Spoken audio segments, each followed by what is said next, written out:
जनाब सदर, पेश करदा करारदाद हम आजाद हैं। हमसे मुराद पाकिस्तान में जीता जागता सांस लेता एक एक इंसान, और आजाद से मुराद बेखौफ, लेकिन हमारे सरों पर तो हर वक्त खौफ की तलवारें मंडराती हैं। आजाद से मुराद खुद मुख्तार, लेकिन हमारे सियासतदान तो कशकोल थामे अमेरिका के सामने अपनी कौम की हमियत का सौदा करते हैं।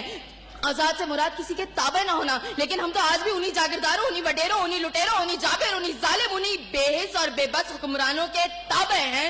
तो मंतकी एतबार से करारदाद अभी और इसी वक्त मुस्तरद होती है। अगर ऐवान में बैठा कोई एक नौजवान भी खड़े होकर ये कह दे कि हाँ, जितनी आजादी हमें मिली है इतनी ही काफी है, तो मैं अभी और इसी के वक्त यहाँ के बजाय वहां खड़ी हूँ। लेकिन जनाब सदर, हम आजाद नहीं। और ये किस आजादी की बात करते हैं जिस मुल्क में वाटर कूलर से लटकते हुए गिलास को भी जंजीरों में जकड़ के रखा जाता हो, उसमें इंसान क्या आजाद होंगे? जनाब सदर, हम आजाद नहीं है। जनाब सदर, असल में मवाफकत में आने वाली मुकर्ररा खुद को डिज्नीलैंड की प्रिंसेस समझती है, क्योंकि ये जो कहानी हमें सुनाती रही वो पाकिस्तान तो हमने कभी देखा ही नहीं। जनाब सदर, जिस मुल्क के सियासतदानों की तरक्की का आलम ये हो कि उनकी दौलतों में दिन दुगनी और रात चुगनी होती हो, और तरक्की का दारोमदार ये हो, तो फिर मैं कैसे कहूँ कि हम आजाद हैं? जिन मुल्क के सियासतदानों के नाम पनामा लीक्स में लीक होते हो और स्टोर मचने पर फकत अवाम को लैपटॉप स्क्रीन का लॉलीपॉप दे जाता हो, तो मैं कैसे कहूँ कि हम आजाद हैं? जनाब सदर, जिस मुल्क की हुक्मरानी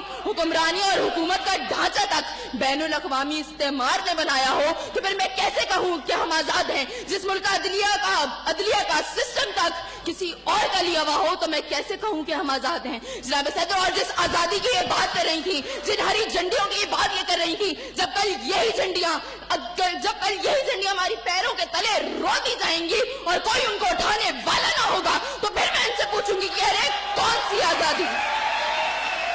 जनाब सदर, हम आजाद नहीं कि जब कश्मीर में हमारे भाइयों को मार मार के उनका भुतस निकाला जा रहा था, तो हम भारतीय मूवी सुल्तान को पाकिस्तान में सबसे मकबूल तरीन फिल्म बनाने में मसरूफ थे। तो मैं कैसे कहूँ कि हम आजाद हैं? जब बॉर्डर के पार हमारे मुसलमान भाइयों को मारा जा रहा था, तो मेरे मुल्क के सियासतदान आम की पेटियां और साड़ियां तोहफे में उनको भेज रहे थे। तो मैं कैसे कहूँ कि हम आजाद हैं? जनाब सदर, और हमारे नौजवानों के लिए, अभी रोड पर मैं देखती भी आई, हमारे नौजवानों के लिए आजादी का मकसद फकत बाइकों के साइलेंसर फाड़ के निकालने तक महदूद है। तो मैं कैसे कहूँ कि हम आजाद हैं?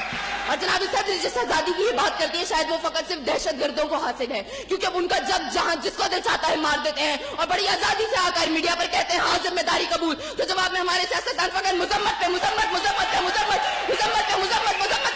करते नजर आते हैं। अरे कौन सी आजादी जिस देश में हर सिमत बर्बादी के साए हो और मुल्क के हर कोने में जुल्म और जबर के बादल छाए हो? तो मैं कैसे खुद को आजाद कहूँ जहाँ को हक कहने में जबान मेरी थर्राती है? मैं उस देश का बासी हूँ जहाँ मौत खुशी से आती है। मैं खुद को